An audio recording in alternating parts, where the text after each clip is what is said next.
શ્રી હરિરાયજી મહાપ્રભુજીએ કુલ 100 સાખી પ્રગટ કરેલ છે. સાખી ક્રમાંક 63 આવશે. तीन देव के भजन ते सिद्ध होत नहीं काम, त्रिमाया को प्रलय कर हरि मिलवे हरि नाम श्री वल्लभ, हरि मिलवे हरि नाम. બીજી વાર. तीन देव के भजन ते सिद्ध होत नहीं काम, त्रिमाया को प्रलय कर हरि मिलवे हरि नाम श्री वल्लभ, हरि मिलवे हरि नाम. तीन देव के भजन ते सिद्ध होत नहीं काम. पुष्टि मार्गना प्रभु, पुष्टि मार्गની લીલા વેદ પુરાણમાં નથી, એટલે બ્રહ્મા વિષ્ણુ અને મહેશ એમની પણ ત્યાં પહોંચ નથી. સાક્ષાત અસારવામાં ગુસાઈજીના ચરવિત તાંબુલનો ઉગાર ગોપાલદાસે મુખમાં રાખ્યો. સાક્ષાત હૃદયમાં શ્રી ગુસાઈજીએ જ પ્રગટ થઈને કહી દીધું કે આવો માર્ગ છે શ્રી વલ્લભ વર્ણો, જ્યાં પ્રવેશ નથી વિધિહરનો. તમને એમ થાય કે વિધિહરનો પ્રવેશ નથી તો શું વિષ્ણુનો પ્રવેશ નથી? તો ગર્ગ સંહિતામાં એ પ્રસંગ મેં અત્યાર સુધી વારંવાર લીધો છે. ગર્ગ સંહિતામાં આ ઠાકોરજીએ પૃથ્વી પર અવતાર લેવા માટે પહેલા વિનંતી કરવાનો એક પ્રકાર છે. એમાં આ બધા વૈકુંઠ ગયા પહેલા, અત્યાર સુધી વૈકુંઠ ગયા હતા. આની પહેલા જેટલા અવતારો થયા બધા વૈકુંઠમાં આજ્ઞા મળવાથી થયા, વિનંતી કરવાથી થયા. પરંતુ આ જે અવતાર થવાનો હતો એમાં જ્યારે વૈકુંઠ ગયા તો એમ કહ્યું કે આ વખતે તો અમારાથી આ કાર્ય નહીં બની શકે. કેમ કે અહીંયા શું કહે છે? તીન દેવ કે ભજન તે સિદ્ધ હોત નહીં કામ. એટલે ભગવાન વિષ્ણુનું પણ ભજન કરવાથી આ અવતારમાં એમ કે છે કે સિદ્ધ નહીં થઈ શકે કોઈ પણ કામ. બ્રહ્માજીને આશ્ચર્ય થયું કે અમે તો વૈકુંઠથી ઉપર બીજો કોઈ લોક જાણતા નથી, આપ કેવી રીતે એમ કહો છો કે તમારાથી નહીં થાય તો કોણ કરશે? તો કે તેના માટે પૂર્ણ પુરુષોત્તમ તમારે ગોલોકપતિ પાસે જવું પડશે. ત્યારે બ્રહ્માજીએ કહ્યું કે તો પછી અમને સાથે લઈને ચાલો, અમે તો જોયો નથી. તો કેવી રીતે ગયા છે એનું વર્ણન પણ ગર્ગ સંહિતામાં છે કે પ્રથમ તો આપ જે ચાલ્યા એમાં જે લોકાલોક પર્વતનું વર્ણન આજે પણ યોગાનુયોગ બધું આવ્યું છે શિક્ષાપત્રમાં, કે કેવી રીતે પૂર્ણ પુરુષોત્તમ એ આ બધા અવતારોથી અલગ પડે છે. અને આ બધા અવતારો એ વૈષ્ણવો માટે ભજવા માટે નથી, જેમાં કયા કયા વૈકુંઠો જેનું વર્ણન પણ આજે શિક્ષાપત્રમાં છે. તો આ વિષ્ણુ ભગવાને એમ કહ્યું કે અમારાથી નહીં થાય તો કે ચાલો. ચાલ્યા તો જે જગ્યાએથી વામન ભગવાને અવતાર લઈને જે છિદ્ર પડ્યું હતું ને જે જળ આવ્યું હતું કમંડળમાં ભરીને બ્રહ્માજીએ પ્રક્ષાલન કર્યું હતું ચરણનું, જે ગંગાજી થયા હતા એ જળ બહારથી આવે છે. એ પાછું ગર્ગ નારદ મુનિનું ચરિત્ર આવશે, એમાં આવશે ગર્ગ સંહિતામાં કે જળ કેવી રીતે બન્યું. એ પણ ગોલોકમાં પૂર્ણ પુરુષોત્તમ જળ રૂપ થઈ ગયા હતા. એ બધી લીલા એમાં આવશે, વિસ્તાર થશે. અત્યારે મૂળ વાત પર આવું તો વિષ્ણુ ભગવાન જલયાનમાં બેસાડીને ત્યાંથી ટ્રાન્સફર કર્યું. પહેલા અહીંથી વિમાનમાં ગયા. વિમાનમાં ગયા પછી જ્યાં એ લેયર પૂરું થયું આપણા બ્રહ્માંડનું, વિષ્ણુ ભગવાનની હદ પૂરી થઈ ગઈ એટલે એ જે જગ્યાએથી જળ આવતું તેમાં વિમાન જળયાનમાં બેઠા અને એમાં જળમાં થઈને બહાર નીકળ્યા તો જોયું તો નીચે હજારો બ્રહ્માંડો આવા જેમાં બ્રહ્મા વિષ્ણુ મહેશ ત્યાં પાલન કરી રહ્યા છે, એને ડોલતા જોયા. અને પછી જ્યારે આપ ગોલોક પહોંચ્યા કોઈને દર્શન ન થયા, તેજોમય હતું, અધિકાર વગર દર્શન નથી થતા. વિષ્ણુ ભગવાને બ્રહ્માજીને કહ્યું, કેમ કે આપ તો વારંવાર જાઓ છો ત્યાં, કંઈ પણ પ્રશ્ન થાય તો નિરાકરણ ત્યાંથી આવે છે. આ પુરુષોત્તમ માસ ચાલે છે. આ પુરુષોત્તમ માસની કથામાં એમનું નામ પહેલા પુરુષોત્તમ માસ નહોતું, મળ માસ હતું. અને આ મળ માસને દુઃખ પામેલો જોઈને વિષ્ણુએ કહેલું કે અમારથી નહીં થાય, ગોલોક જાઓ. તો કે મેં નથી જોયું. ગરુડને કહ્યું કે લઈ જાઓ. આવું છે, સત્ય આ જ છે. પણ જે કોના માટે આ કામનું? જે પુષ્ટિજીવો છે. બાકી બધું બરોબર છે. બધાને માટે આ દેવો અતિ મહત્વના, એનાથી ઉપર કશું જ નહીં. પણ પુષ્ટિજીવો માટે આ બિલકુલ નથી કામના. હું નથી કહેતો, હરિરાયજી કહે છે, તીન દેવ કે ભજન તે સિદ્ધ હોત નહીં કામ. ના થયું સિદ્ધ. વિષ્ણુ ભગવાન પાસે આવ્યા તો છેવટે ગાય પૃથ્વી જે હતી, ગાયનું રૂપ લઈને આવેલી, આ બધાએ આખું થઈને મહાદેવ, ઇન્દ્ર, સૂર્યનારાયણ, દેવતાઓ આ બધા ચાલ્યા, પણ ત્યાં પણ દેખાયા નહીં. વિષ્ણુ ભગવાને બ્રહ્માજીને ઈશારો કર્યો, બ્રહ્માજીએ ધ્યાન ધર્યું, એટલે અંદર સીધી પ્રાર્થના થઈ. ત્યારે બધું આ ડિજિટલ બધું ખસ્યું અને પછી દ્વાર દેખાયો. અને ત્યાં પહેલા એક સખી આવી કે જે કોણ છો? તો કહે છે કે અમે દર્શન માટે આવ્યા છીએ. તો કે ઉભા રહો. પછી એ ચંદ્રાનના સખીને કહી આવી. ચંદ્રાનના સખી આવી અને કહ્યું કયા બ્રહ્માંડમાંથી આવો છો? ઇન્દ્ર કે બીજા બ્રહ્માંડોથી અહીંયા આવે છે બધા, વિષ્ણુ, બ્રહ્મા અને મહેશ? તો કે હા, ઇન્દ્ર બી આવે છે બધા. એ કહે છે કે અમને તો ખબર જ નહીં.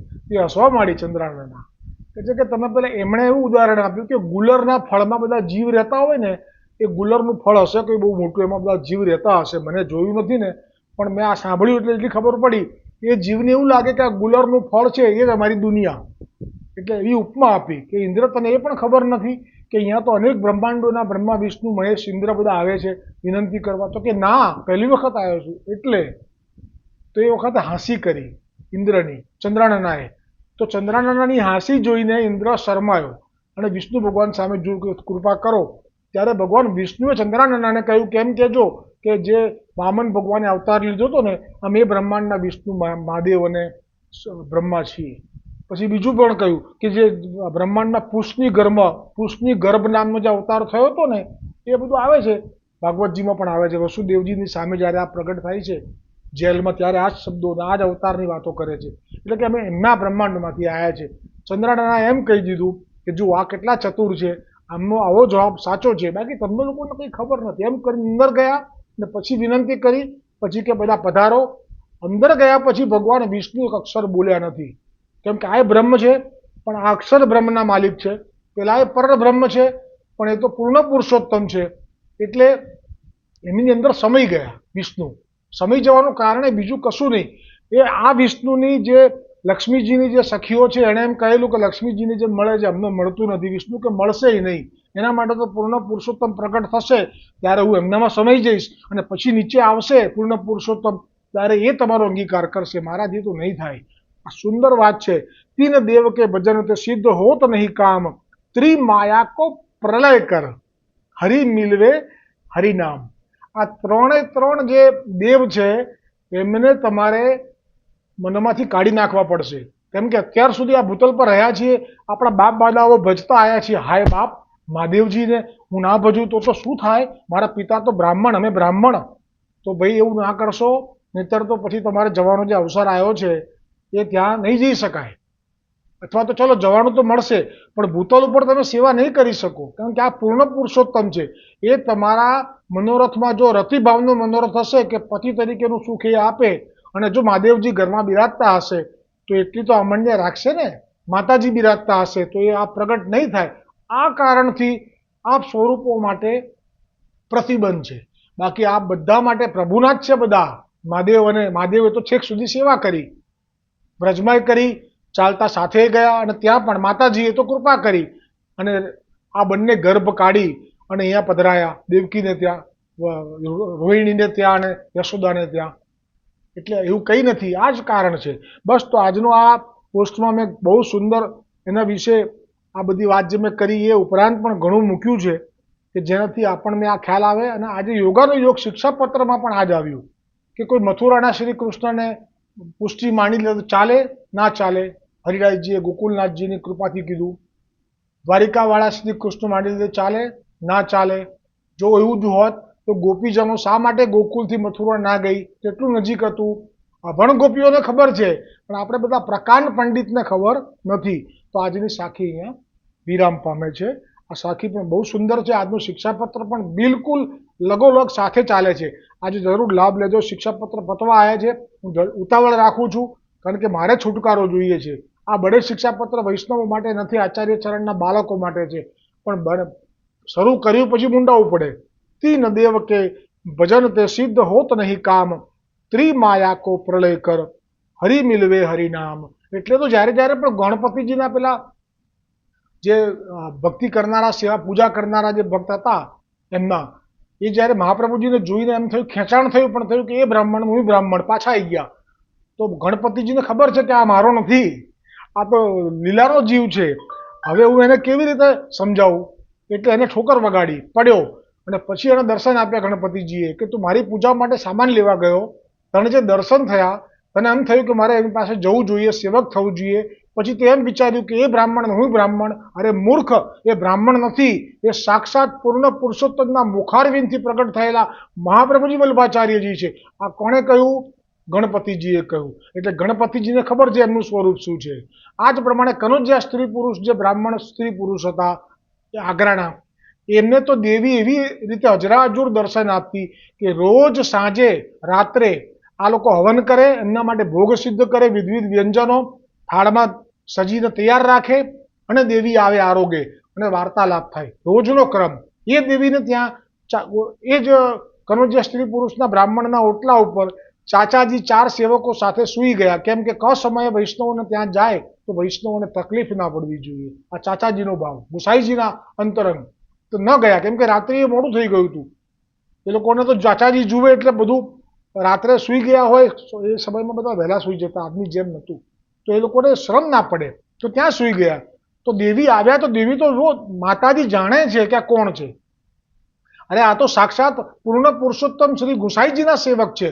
અને દેવીએ કહ્યું છે એમાં કે એમને દેવીઓને અને દેવતાઓને આવા કોઈ અવતાર થાય, વલ્લભ, વિઠ્ઠલ કે કોઈ પણ બીજા અવતાર, તો એમની સેવા અમે ના કરી શકીએ. આ બંધન છે અમારે ત્યાં. કેમ? તો કે અમને અમારા જોડે જ્યારે આ દૈવિત્વ અમને પ્રાપ્ત થાય, અમે દેવી તરીકે બનવાનું સ્વીકારીએ, એટલે અમારા કાણા કાપી લેવામાં આવે. એટલે અમે ના કરી શકીએ સેવા. પણ અમે એમના સેવકની સેવા કરી શકીએ. એટલે ચાચાજી સ્વયં છે તો કહે છે કે મેં પંખો કર્યો, મારામાંથી 4 દેવીઓ બીજી પ્રગટ કરી, એ 4 દેવીઓએ પંખો કર્યો. અને એ તો એવા છે. તો આ 2 જણા કહે છે કે તમારા કરતા? તો કે મારા કરતા શું, આખા બ્રહ્માંડોના બ્રહ્માંડો છે એના પતિના આ સેવક છે. ત્યારે 2 જણને થયું કે અમે સેવક થઈએ.